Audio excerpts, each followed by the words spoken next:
లౌకికవాదం ఎదురవుతున్న సవాళ్ళు అనే అంశానికి సంబంధించి ఒకటి రెండు ప్రస్తావనలు నా ముందు మాట్లాడినటువంటి శర్మ గారు చేశారు.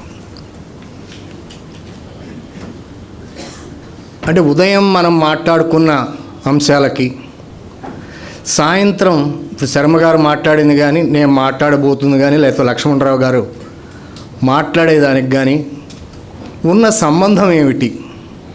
అంటే ఉదయం 3 మధ్య ఒక విధమైనటువంటి అనుసంధానం మనకు కనిపిస్తూ ఉంటుంది. మధ్యాహ్నం పెట్టుకున్న వాటికి ఉదయం వాటికి ఉన్న సంబంధం ఒక్క నిమిషం పాటు ఏమిటో చూడడం అవసరమని అనుకుంటున్నాను నేను. ఎందుకంటే నేను చేయబోయే చర్చకి అది చాలా అవసరమైనది. ప్రజా సంస్కృతిని గురించి మాట్లాడుకున్నాం, అలానే దానికి అనుసంధానంగా పునర్వికాసాన్ని గురించి మాట్లాడుకున్నాం.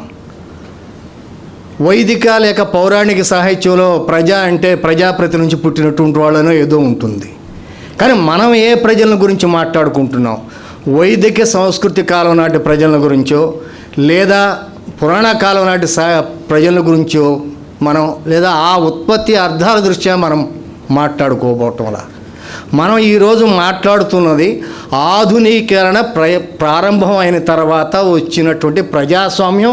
దానిలో భాగంగా ప్రజలు వీరిని గురించి వారి సంస్కృతిని గురించి మనం మాట్లాడుకుంటున్నాం. అది ఈ ప్రజా సంస్కృతి అనేది మన దేశానికి సంబంధించినంత వరకు ఎలా చూడాలనేది ఒక పెద్ద ప్రశ్న. బహుశా ఆ ప్రశ్న చుట్టూతోనే 2 దృక్పథాల మధ్య కనీసం ఆధునిక కాలంలో పెద్ద ఎత్తున చర్చ జరుగుతుంది. అలానే మధ్యకాలంలో కానీ ప్రాచీన కాలంలో కానీ చర్చ జరిగింది. అయితే ఆధునిక కాలంలో మనం చేస్తున్నటువంటి చర్చకి మూలం ఈ సంస్కృతి అనేటువంటి దాన్ని మనం ఎలా చూడాలి, ఎలా చూస్తున్నాం, ఎలా చూడటం మూలాన, ఎలా చూడవలసి ఉండటం మూలాన ఈ 2 ప్రధాన దృక్పథాల మధ్య ఇప్పుడు చర్చ నడుస్తూ ఉన్నది అనే విషయాన్ని మనం అర్థం చేసుకోవాలంటే సంస్కృతికి ఉన్నటువంటి విస్తృత అర్థాన్ని మనం చూడాలి. ఆ సంస్కృతికి ఉన్నటువంటి విస్తృత అర్థం ఏమిటి అంటే అది జ్ఞానానికి సంబంధించింది కానీ, విశ్వాసానికి సంబంధించింది కానీ, కళలకు సంబంధించింది కానీ, శాసనాలకు సంబంధించింది కానీ, నైతిక అంశాలకు సంబంధించి కానీ, ఆచార వ్యవహారాలకు సంబంధించి కానీ, మొత్తంగా మానవ జాతి చారిత్రక క్రమంలో సృజిస్తూ వస్తున్నటువంటి ఫలితం మూలంగా మనం పోగేసుకుంటూ వస్తున్నటువంటి మొత్తాన్ని, అంటే ఒక మాటలో చెప్పాలంటే మేధో సంపత్తికి సంబంధించిన మొత్తాన్ని కలిపి మనం సంస్కృతి అంటాం. ఇప్పుడు మన దేశంలో సంస్కృతి అంటే ఆ సంస్కృతికి ఎవరు ఎంత ఆదానం అంటే ఎంత కాంట్రిబ్యూట్ చేశారు అంటే ఒక వాదం ప్రకారం ఏమిటంటే మొత్తం ఈ సంస్కృతి లేక నాగరికత ఫలితమైనటువంటి ఈ సంస్కృతికి కారణం హిందూ మతము అని చెప్పేటువంటి దృక్పథం ఒకటి. అంటే మొత్తంగా ఈ నాగరికత హిందూ నాగరికత. అంటే ఇక్కడ హిందూ అంటే భౌగోళిక అర్థంలో హిందూ అంటే మనకు అభ్యంతరం ఉండాల్సిన అవసరం లేదు.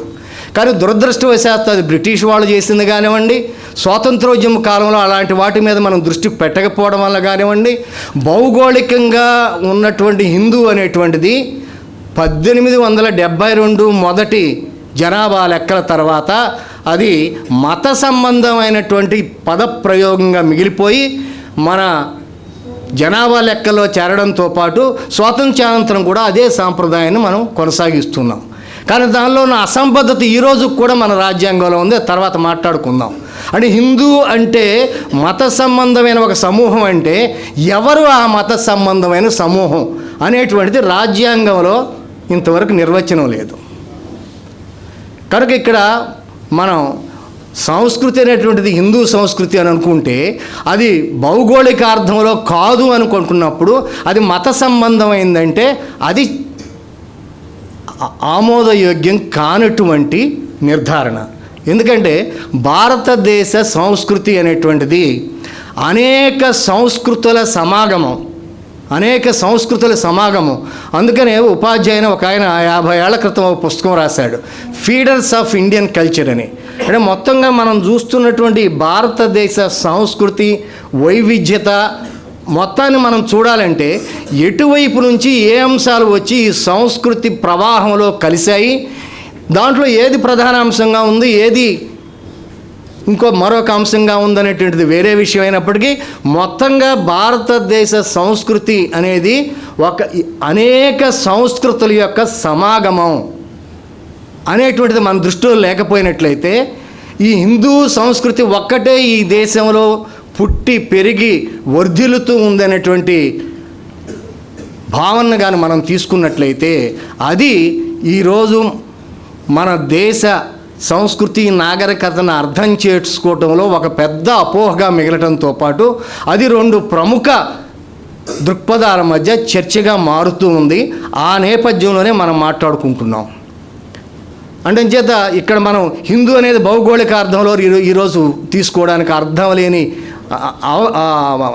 భౌగోళిక అర్థంలో తీసుకోవడానికి వీలు లేని స్థితిలో మనం ఈరోజు నెట్టబడ్డాం. ఎందుకంటే అది చట్టపరంగా హిందూ అనేది మతమైంది, అలానే లౌకికార్థంలోనూ మతపరంగా హిందూ అనేటువంటిది మతానికి పరిమితమైంది కనుక దీనిని హిందూ నాగరికత అంటే దానికి సంబంధించిన సమస్య ఇది కనుక సంస్కృతి అంటే ఏమిటనేది మనం అక్కడికి వెళ్ళవలసినటువంటి అవసరం ఏర్పడింది. అయితే ఇక్కడ విషయంలోకి వచ్చినట్లయితే దీనికి సమస్యగా మీకు ఒక 2 ఉదాహరణలు చెప్పి నేను రెండో అంశంలోకి వెళతాను. 2020 ఆగస్టు 5న అయోధ్యలో రామమందిరానికి మోడీ శంకుస్థాపన చేశాడు. ఇది ఒక సమస్యాత్మకమైంది. అంటే మన లౌకిక దృష్టికి లౌకిక ఆచరణకి ఈ దేశంలో మనం చూస్తున్న ఈ పరిస్థితికి మధ్య సంబంధాన్ని చూస్తే లౌకికవాదం అనేటువంటిది రాజ్యాంగ పరంగా మనం చాలా విపులంగా రాసుకున్నప్పటికీ సమయం లేదు. రాజ్యాంగ పరిషత్తులో లౌకికవాదానికి సంబంధించి సోషలిస్ట్ భావనకు సంబంధించి జరిగిన చర్చనంతా కూడా మీ ముందు వివరంగా పెట్టడానికి సమయం లేదు కనుక ఈ లౌకికవాదం అనేది ఈరోజు అత్యంత గడ్డు పరిస్థితిని ఎదుర్కొంటుందని చెప్పి భారతదేశంలో లౌకికవాదం మీద విస్తారమైనటువంటి పరిశోధన చేస్తూ ఉన్నటువంటి పండితుడు రాజీవ్ భార్గవ్ ఆయన ఈ లౌకికవాదం దాని స్థితికి సంబంధించి ఏమన్నా అంటే సెక్యులరిజం ఈజ్ ఏ బిలీగర్ డాక్ట్రైన్ అంటే అత్యంత గడ్డు పరిస్థితిని ఎదుర్కొంటున్నటువంటి సిద్ధాంతం ఏదైనా ఉందంటే అది లౌకికవాదం అని. ఎందుకు అలాంటి పరిస్థితి ఎదుర్కొంటూ ఉంది, ఆయన ఏం చెప్పారనే విషయంలోకి నేను వెళ్ళడం వల్ల మన లౌకిక రాజ్యాంగం అవగాహన ఆచరణ అనేటువంటిది ఏ విధంగా సాగుతుంది, మొత్తంగా మన జాతి మొత్తం హిందూ సాంస్కృతిక లేక నాగరికత ప్రాతిపదికగా నడుస్తుందని దృక్పథానికి సంబంధించినటువంటి వాళ్ళు ఏం చెప్తున్నారనే తీసుకొని చూస్తే ఇది ఆగస్టు 5, 2020న శంకుస్థాపన సందర్భంలో మోడీ చేసిన ప్రసంగం 35 నిమిషాలు సాగింది. కానీ దానికి సంబంధించి 2 విషయాలే చెప్తా. ఏమంటున్నాడు ఆయన, శతాబ్దాలుగా మనం వేచి చూస్తున్నటువంటి తరుణం ఆసన్నమైంది. రామజన్మభూమి శతాబ్దాలుగా జరుగుతున్నటువంటి వినాశనం నుండి పునరుత్థానం పొందుతూ ఉంది. ఈ రామజన్మభూమి చుట్టూతా ఉన్నటువంటి సమస్యని పరిష్కరించకుండా దాని గురించి ఆలోచించకుండా నేను ఎలా విశ్రమిస్తానని మీరు అనుకుంటున్నారు. జై శ్రీరామ్ జై శ్రీరామ్ అని అక్కడ కూర్చున్నటువంటి వాళ్ళందరి చేత పలికించాడు అని ఇంకా దాంట్లో ఉంది. ఇది 2వ స్వాతంత్రోద్యమం. మొదటి స్వాతంత్రోద్యమం బ్రిటిష్ వాళ్ళ నుండి వాళ్ళ బానిసత్వం నుంచి బయటపడడానికి మన సంస్కృతి నాగరికతని కాపాడుకుంటూ మనం పరిపాలన చేసుకోవడానికి జరిగిన పోరాటం అయితే ఇది 2వ స్వాతంత్ర పోరాటం, దానితో సమానమైనటువంటి స్వాతంత్ర పోరాటం అని చెప్పాడు. అక్కడ ఆగల ఆయన ఇంకా ఏమన్నాడు, రాముడు మన భారత నాగరికతకి అనుసంధానంగా ఉండేటువంటి వ్యక్తి అన్నాడు. ఇక్కడ ఆపుతా నేను, ఎందుకంటే దాన్ని అంతా విశ్లేషణ చేయాలంటే ఒక 2-3 గంటలు కావాలి.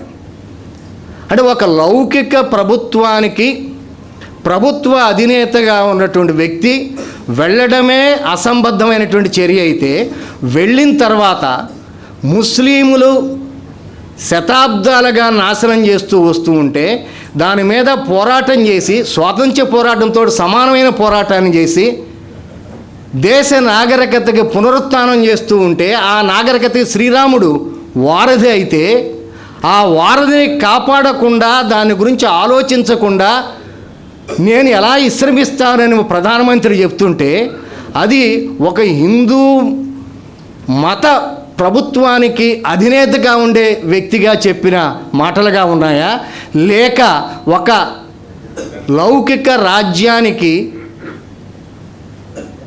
ప్రభుత్వాధినేతగా ఉండే చెప్పే ప్రధాని మాటలుగా ఉన్నాయా?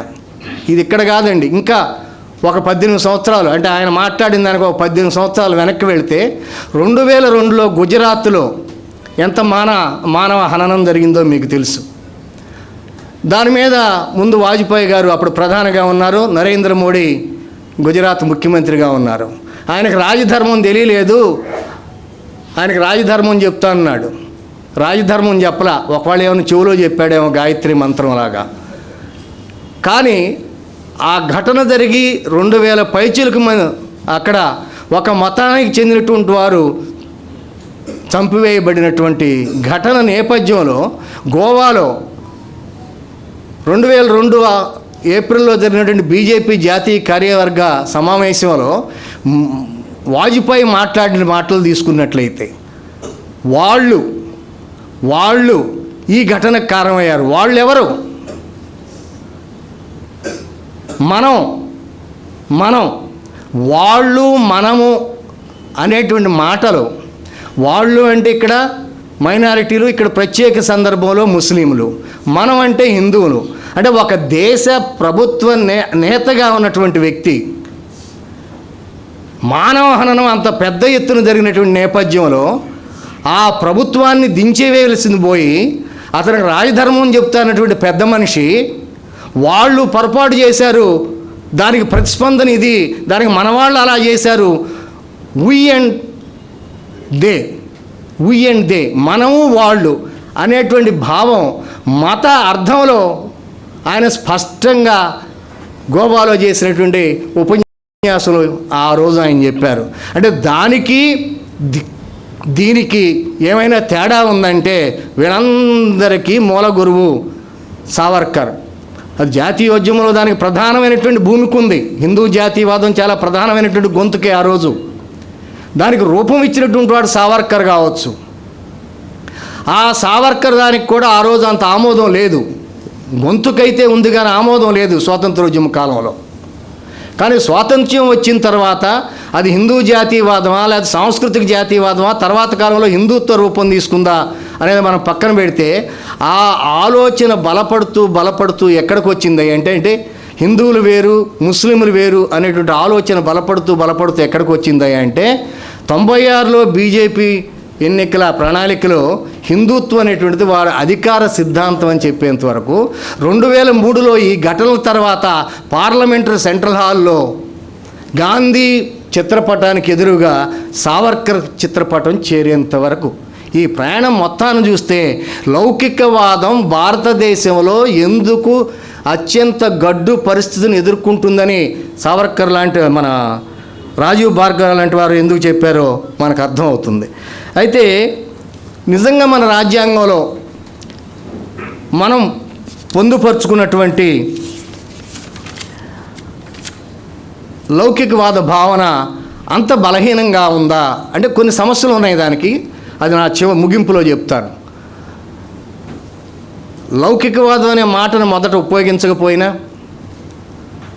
అలానే సోర్సెస్ అనే మాటను మొదట ఉపయోగించకపోయినా, రాజ్యాంగ పరిషత్తులో వచ్చిన చర్చ ఏమిటంటే మన రాజ్యాంగము దేశ విభజన నేపథ్యంలో రూపొందించుకుంటున్న తరుణంలో ప్రధానంగా జాతీయ ఐక్యతకి కేంద్ర స్థానం ఇవ్వాలి. ఎందుకంటే మనం మైనారిటీల పేరుతోటో మరొక పేరుతోటో వాళ్ళందరికీ హక్కులు కల్పిస్తూ రక్షణలు కల్పిస్తూ వస్తే జాతీయ ఐక్యతకు తిరిగి మళ్ళీ ప్రమాదం ఏర్పడి పాకిస్తాన్ లాంటి మరొక దురదృష్టకరమైనటువంటి అనుభవాన్ని, అంటే మానవ హననం దానికి సంబంధించిన అనుభవాన్ని మరొకసారి చవి చూడవలసి వస్తుంది. కనుక అధికార కేంద్రీకరణ అనేది ఒక ప్రధాన అంశమైంది.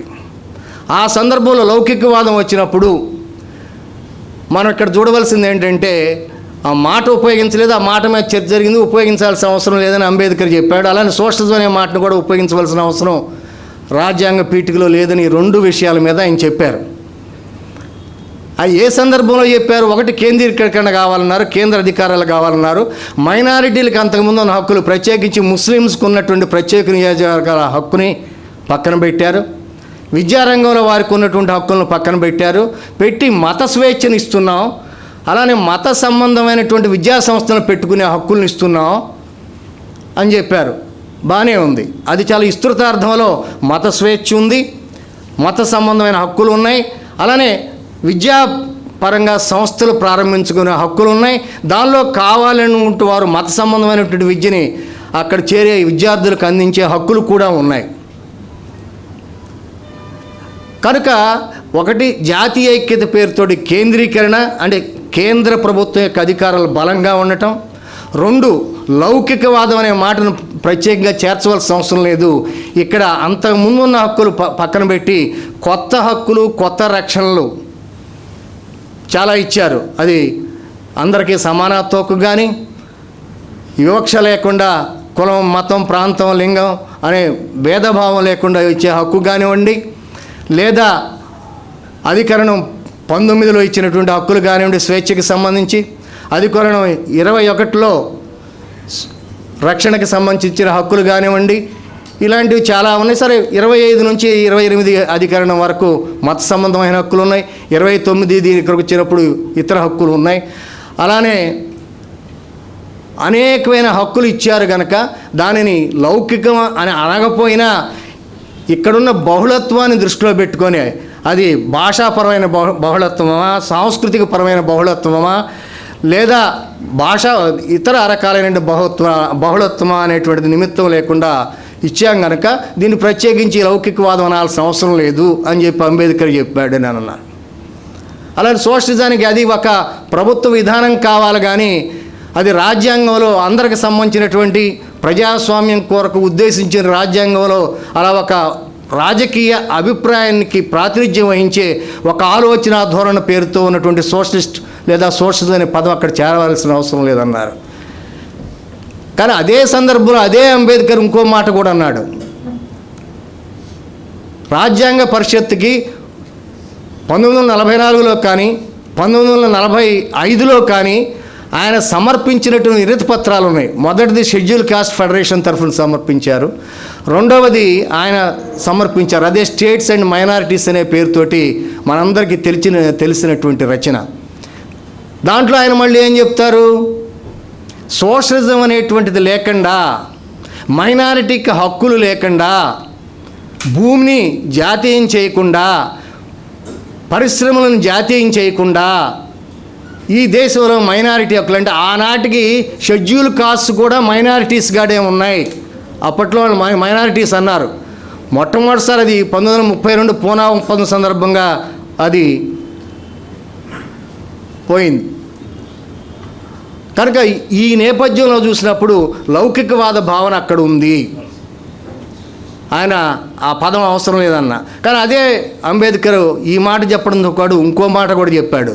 అదేమిటంటే, ప్రభుత్వం కానీ ఈ హక్కుల విషయంలో స్పష్టంగా లేకుండా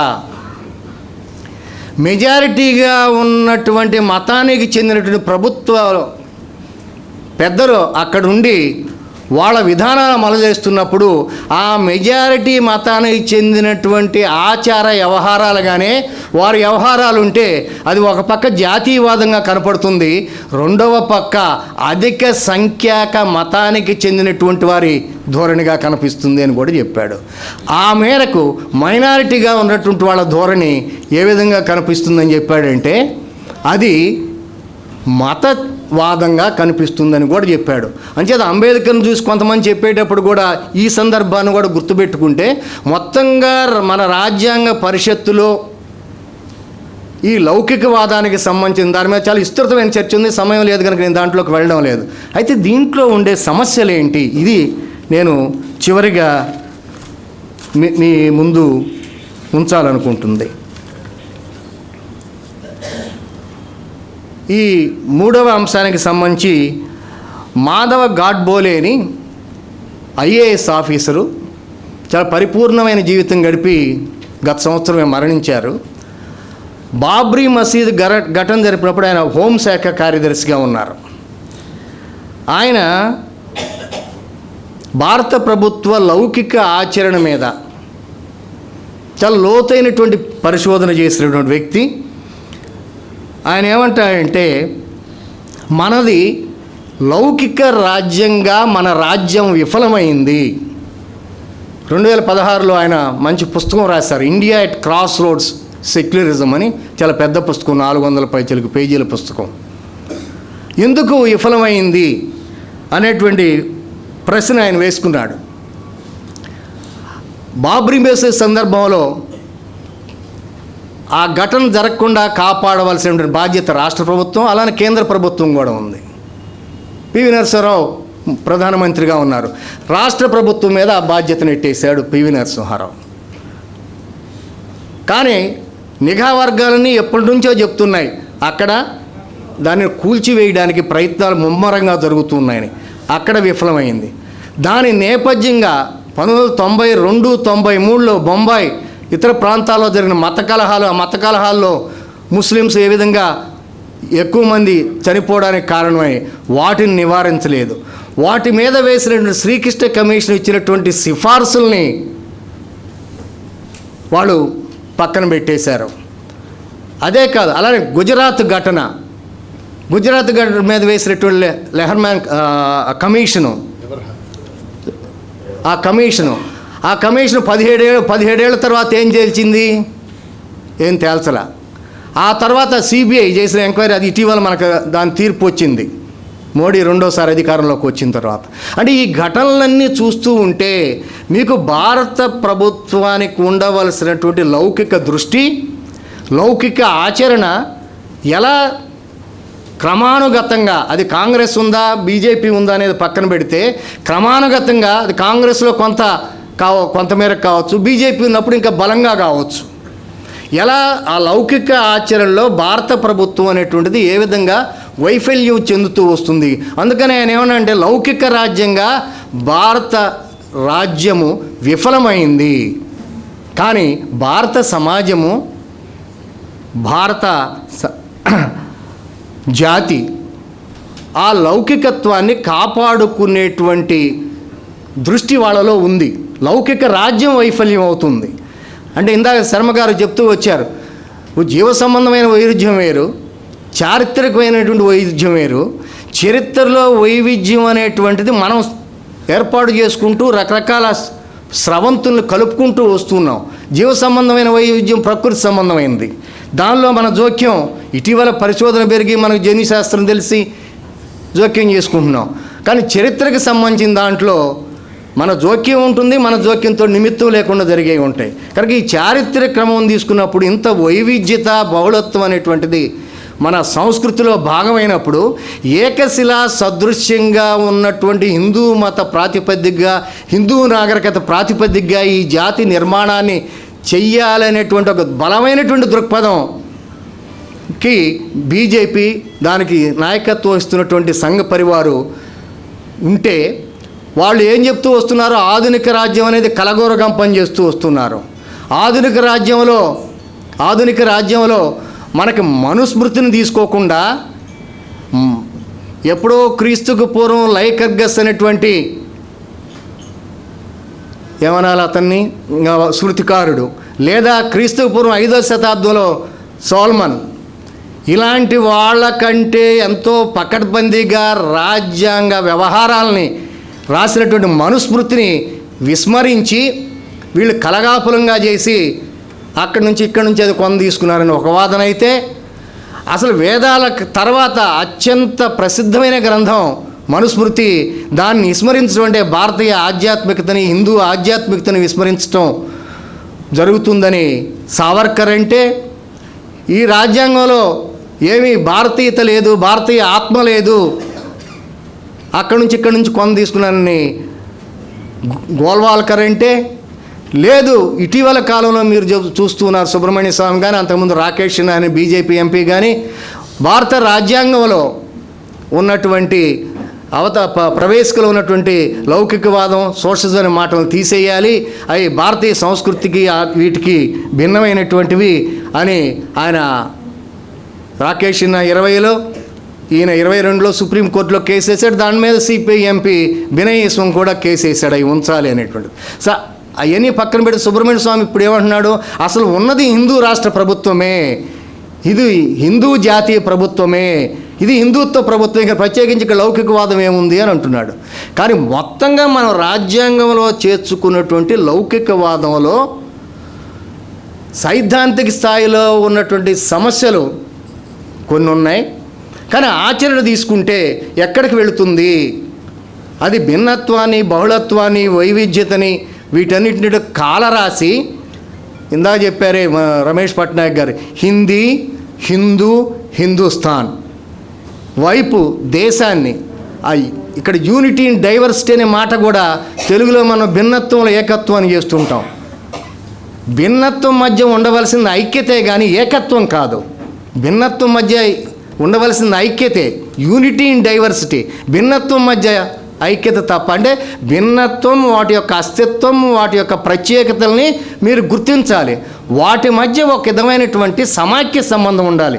there should be federal unity among these elements of diversity.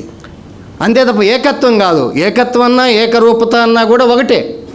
సరే, అనువాద సమస్య అక్కడ పక్కన పెట్టినట్లయితే ఈ బలహీనతలు సైద్ధాంతిక స్థాయిలో ఉన్నాయి కొన్ని, ఆచరణ స్థాయిలో ఉన్నాయి కొన్ని. సైద్ధాంతిక స్థాయిలో ఉన్నటువంటి ఒకటి రెండే చెప్తా. అంటే ఆర్టికల్ అధికరణం 19(1) దానిలో జీ అది ఏం చెప్తుంది? To practise any profession or carry on any occupation, trade, business. ఏ రకమైన వృత్తినైనా చేసుకోవచ్చు, ఏ రకమైనటువంటి వ్యాపారం అయినా చేసుకోవచ్చు, దానికి స్వేచ్ఛ ఉందని ఒక పక్క చెప్తున్నారు. కానీ ఆదేశ సూత్రాల్లో 44లో పశుగణం అభివృద్ధి రక్షణ పేరుతోటి మీరు గోవధ నిషేధం పెట్టారు.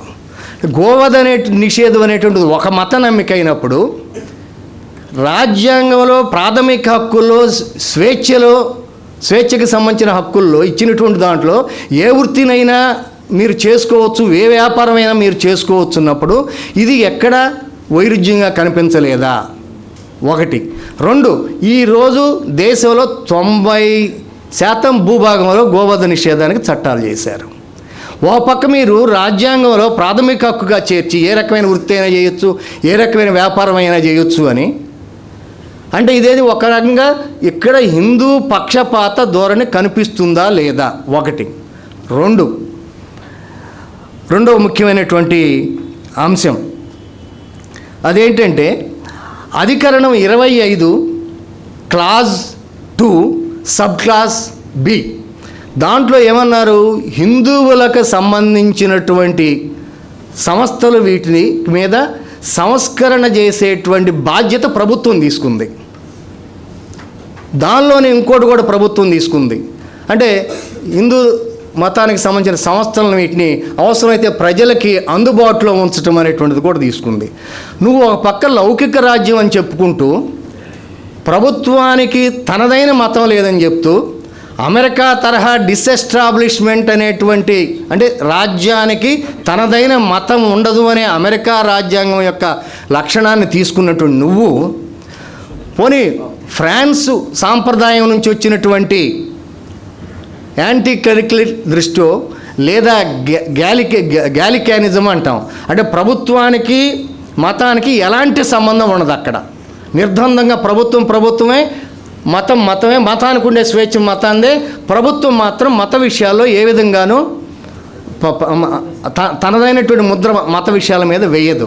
పోనీ ఫ్రాన్స్కు సంబంధించి 1905 నుంచి ఉన్నటువంటి ఆచరణ తీసుకోకపోయినా, టర్కీకి సంబంధించి 1928 నుంచి ఉన్నటువంటి ఆచరణ తీసుకోకపోయినా, మీరు రాజ్యాంగ రూపకల్పన చేసేటప్పుడు ఆ 25 class 2 sub class below Hindu మతాన్ని సంస్కరించే పని ప్రాథమిక హక్కుల్లో భాగంగా రాజ్యం తన మీద ఎందుకు పెట్టుకుంది? దీనికి అనుబంధంగా ఇందాక శర్మ గారు ఒక మాట చెప్పారు, కొంచెం క్షమించాలి, దాంతో నేను కొంచెం విభేదిస్తున్నా. అంటే మత సంబంధమైన, హిందూ మత సంబంధమైనటువంటి లౌకిక వ్యవహారాలని ప్రభుత్వం తీసుకోవాలి కదా, తీసుకోకపోతే అవి గారు ప్రైవేటైజ్ అయితే బోల్డ్ అంత ఆదాయం పోతుంది కదా అని.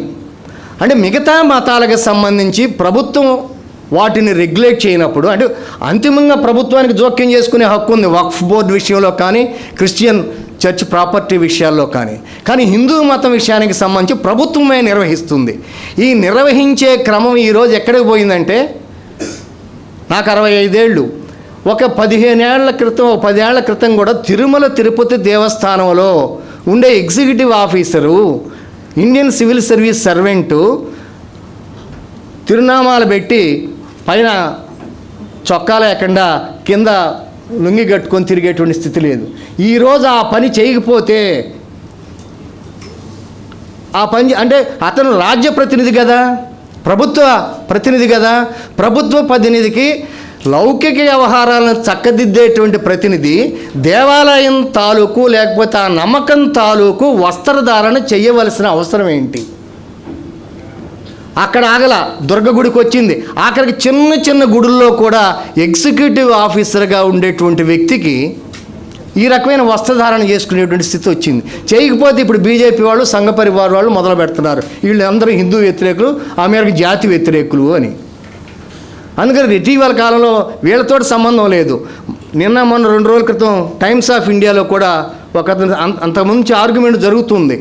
ఇది 1927కు ముందు వీళ్ళ కింద లేదు, ప్రభుత్వం కింద లేదు హిందూ ఆస్తులను కాపాడడం. ఆ కాపాడేది the Hindu religious charitable and endowment act of 1927 అని మద్రాస్ ప్రెసిడెన్సీలో వచ్చిన యాక్ట్ దగ్గర నుండి ఇది ప్రభుత్వ నిర్వహణలోకి వచ్చింది. ఇది సమస్యాత్మకం. అంటే మన రాజ్యాంగంలో సైద్ధాంతికంగా ఏం రూపొందించుకున్నాం, రాజ్యాంగంలో లౌకిక దృష్టికి సంబంధించి ఆచరణ ఎలా ఉంది అనే రెండూ తీసుకుంటే, ఇక్కడ ఈ మూడవది చాలా ఇంకా జటిలమైనది. హిందూ అనే పదం అనేది సంబంధించి ప్రాథమిక హక్కుల్లో మీరు హిందూ నిర్వచనాన్ని ఎలా చేర్చారు? హిందూ అంటే ఎవడన్నాడు? ముస్లిం కానటువంటి వాడు, క్రైస్తవుడు కానటువంటి వాడు, పార్సీ కానటువంటి వారు, జూదులు కానటువంటి వారు అన్నారు.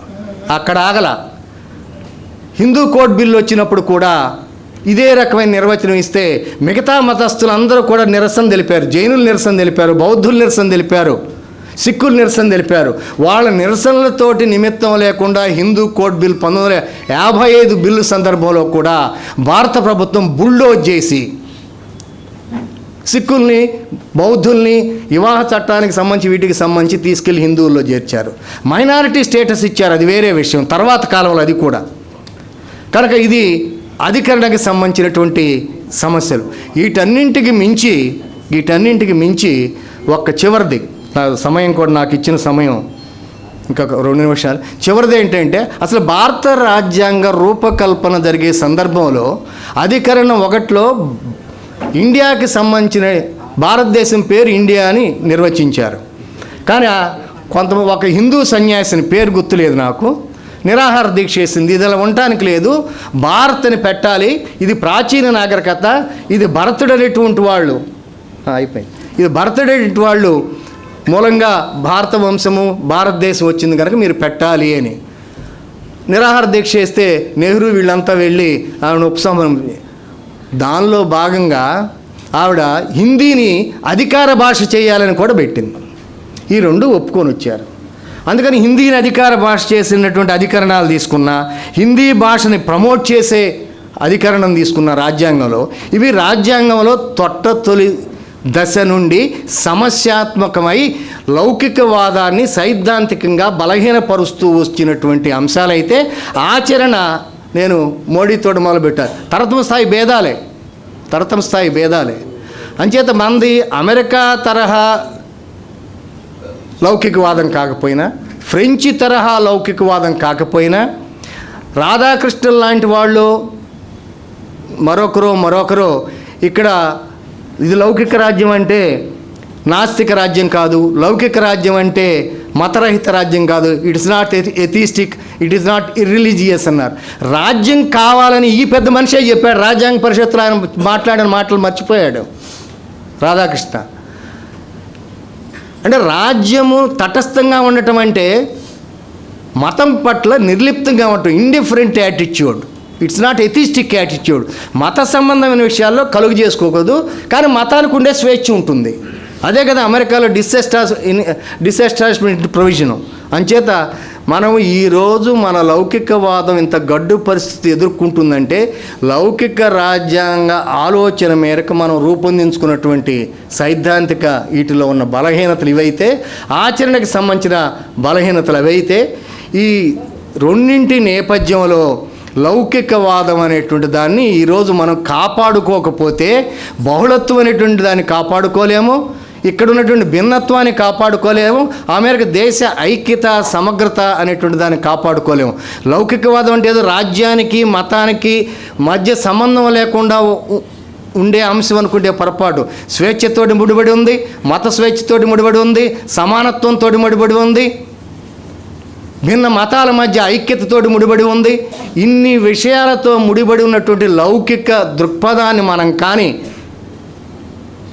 బలోపేతం చేసుకోవాలంటే ఇది హిందూ నాగరికత, ఇది హిందూ జాతి, ఇది మతపరమైన హిందూ నాగరికత, ఇది ఏకశిలా సదృశ్యమైన నాగరికత అనేటువంటి దృష్టిని నాగరికత పట్ల, సంస్కృతి పట్ల మనం విడనాడి, రెండో పక్క బహుళత్వానికి మనం కానీ ప్రధాన పట్టం కట్టడం కాదు, ఆచరణ రీత్యా దాన్ని కానీ బలపరుచుకోపోయినట్లయితే, సైద్ధాంతికంగా ఆచరణ రీత్యా లౌకికవాదానికి సంబంధించి మనం మన భారతదేశంలో ఎదుర్కొంటున్నటువంటి స్థితి నుంచి బయటపడి ముందుకు వెళ్ళడం కష్టమవుతుంది. అది కేవలం ప్రభుత్వం మీదే కాకుండా పౌర సంఘాల మీద ఉంది, రాజకీయ పార్టీల మీద ఉంది, ఇతర అనేక స్వచ్ఛంద సంస్థలు కూడా ఈ విషయంలో క్రియాశీలమైన పాత్ర నిర్వహించకపోయినట్లయితే లౌకికవాదం నేడు ఎదుర్కొంటున్నటువంటి సవాళ్ళు, ఆ స్థితి నుంచి మనం బయటపడడం సాధ్యం కాదు. ఇది కొంచెం కఠోరంగానే ఉంటుంది, కానీ మనం పునరాలోచన చేసుకొని ఆ మేరకు మన ఎందుకంటే రాజ్యాంగంలో ఇంతవరకు లౌకికవాదం అనే దానికి నిర్వచనమే లేదు. ఇప్పుడైనా it's high time for us to have a concrete definition of what secularism